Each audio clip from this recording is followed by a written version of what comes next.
Hey, good evening, everybody. It's midweek. It is Wednesday. It is now January 7th. We're now 7 full days into 2026 here on Live Weather Impact. And it doesn't feel like January. I say January 7th because it does feel kind of weird. Today was a crazy warm day, and it's going to stay warm. And we're talking more spring-like conditions here in the next couple of days, weather-wise, than winter weather. But trust me, all my snow lovers out there, I'm one of them. I want to at least get one good snowstorm this season. I will be fully transparent. I don't want it to snow in April. I don't want it to snow in late March. But man, December, January, February, it'd be great to actually have some winter. We still have time, and there is signs that that pattern is going to come back, but not in the next 4 days. Let's start with a look outside right now from our Mr. Sparky camera network. We had a beautiful sunset. If you missed it tonight, low sun angle and high clouds always make for a spectacular sunset. I wanted to show you, though, the daylight times, because it is weird when people think about the shortest day of the year. They always think about December, but the coldest time of the year is January.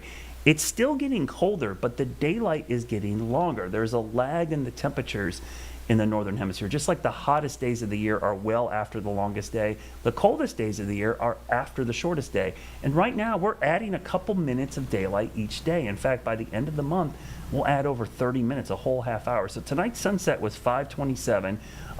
Daylight hours are getting closer to 10 hours. That will happen in another 2 weeks. We'll have 10 hours and 22 minutes of daylight. As we go into February, 10 hours and 40 minutes. And get this, by the end of February, which is the last day of winter this year, February 28th, sunset 6:18, and look at that, 11 hours and 23 minutes of daylight. So we are adding daylight, and we're doing most of it in the evenings, not so much in the morning. So early risers, I apologize. It still feels super dark because the sunset's at sunrise, is at 7:32 a.m. So it's still pretty late. But boy, is it warm. Today, if you missed it, one of the warmest days we've had in quite some time in the month of January. In fact, I'll show you the actual high temperature today. It came in, and I'm pretty proud of this. Not that we don't always do this, but exactly our forecast high of 74. We hit it on the nose. We're pretty good if we're in a degree or 3 degrees of that high. But man, 74 is exactly what we forecast. 50 this morning. You see the record. We knew that was probably going to be safe. 77 was a tough task to get to today, especially with the fog this morning. Maybe without the fog this morning, we could have got close, but the fog didn't really get out of here until about 10 a.m., so we lost about 2.5 hours of sunlight that could have warmed us up. But boy, was it warm today. And it wasn't just us. It was most of the country. In fact, our departure from average today was pretty wild. To put this in perspective, 20 degrees above average in the summer, it's 110 degrees. So think of middle of July, the hottest month of the year. Our average high is like 90. That's like being, 110. I mean, it's crazy. So this is really warm for January standards, and some areas were even warmer than that. Tonight, though, it is going to get a little bit cooler. I'll just call it not as hot because not that 44 is hot, but it's still way above our average low of 32. But that's a little cooler than the 50 and the low 50s we had the last couple of days. Tomorrow, still warm, but just not as 70s, probably closer to the upper 60s. So any other time of year, this would be more what we would see for a warm spell in January. 70s are rare. I tell this all the time. We do get warm spells in the winter. It is the Carolinas, but 70 in January, on average, 1 day in January each year gets to 70. We have a chance to have 4 just this week. And it's a very spring-like pattern, which is going to lead to a couple of things. Warm and somewhat humid air for Friday and Saturday. And with a cold front, we have to be worried about the risk for thunderstorms. And yes, severe weather to our west. Not for us, but it's rare that I'm showing you in early January a medium risk for severe storms for Louisiana, Mississippi, parts of Tennessee, Alabama. Talk about a weird time to be talking about severe weather, but there is a risk there. That front will be pushing east and weakening, but it will have enough energy to still produce thunder and lightning, all right?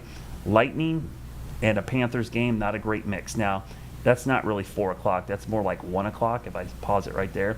That's where the front is at 1 o'clock on Saturday. And that means in another 2 hours, it's 3 o'clock. 3 hours, it's 4 o'clock. That front probably going to time out close to kickoff.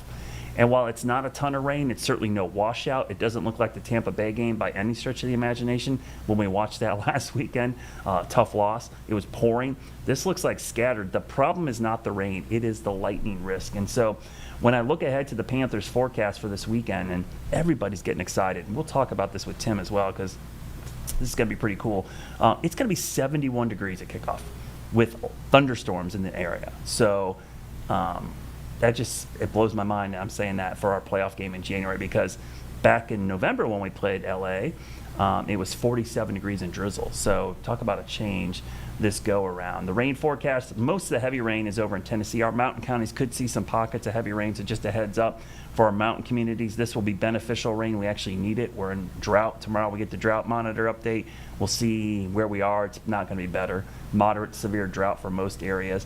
But winter weather lovers, as we mentioned, this is not going to last. A big dip in the jet stream starts this weekend into next week, but really late next week, look at this pattern.